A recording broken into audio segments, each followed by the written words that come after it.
मेरी माँ मेरी बहनों, गुजारा करना सीखो। देखो घर की हालत क्या है, तुम्हारे जुबान के कड़वे बोलने किस किस चीज को मुतासिर कर रखा है। ताज़ा ताज़ा जानवर कटा गोश्त मार्केट में आया, पानी कोई नहीं लगा।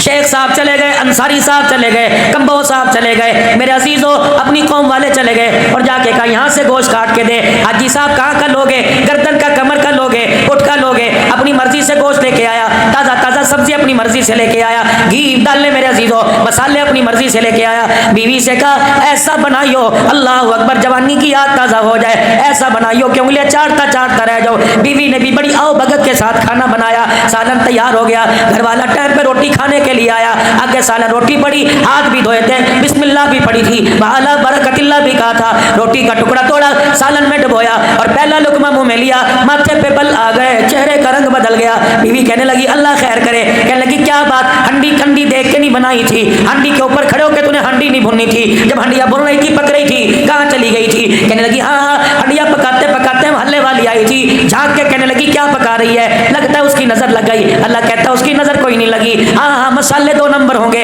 अल्लाह कहता मसाले भी नंबर 2 कोई नहीं, गोश्त में पानी लगा होगा। अल्लाह कहता गोश्त में पानी नहीं लगा। इलाहुल आलमीन, इसने लाने में कसर न छोड़ी, इसने पकाने में कसर न छोड़ी। इलाहुल आलमीन, फिर ये खाना कैसे बदज़ायका हो गया। अल्लाह फरमाते हैं हाँ मैं तुझे बताऊँ, हंडिया भून रही थी, सर पे दुपट्टा भी था, हाथों की उंगलियों पे नाखून पालिश भी नहीं थी। हंडिया भूनते भूनते फोन की घंटी बजी, इसने यूं करके देखा, उस पर लिखा था अम्मी जान। इसने फोन उठाया, रिसीवर फोन रिसीव किया, अस्सलाम वालेकुम। वालेकुम अस्सलाम। माँ ने कहा मेरी बेटी क्या कर रही है, कहाँ है मेरी बेटी।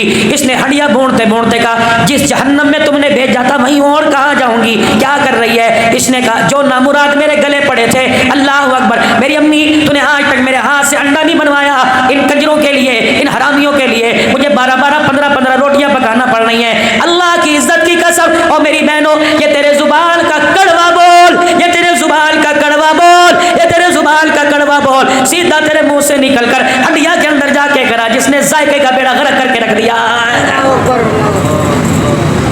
ये तेरे हाथ का पक्का तेरी औलाद खाएगी, खा के मुंह पर जूते मारेगी, शोर खाएगा। यकीन जान पकाने वाली और खाने वाला दोनों पका खा के अस्पतालों में जाएंगे। तुम क्या समझते हो किसी की ग़ीबत करना, तुम क्या समझते हो किसी की बेइज्जती करना, तुम क्या समझते हो किसी के ऐब उछालना, तुम क्या समझते हो किसी पे उंगली उठाना बच जाओगे। अल ग़ीबतु अशद्दु मिनज़ ज़िना। फरमाया ओ लोगों, ज़िना करने वाले को तो माफ़ी मिल जाएगी, किसी की चुगली खाने वाला, किसी के ऐबों को उछालने वाले को माफ़ी नहीं मिलेगी।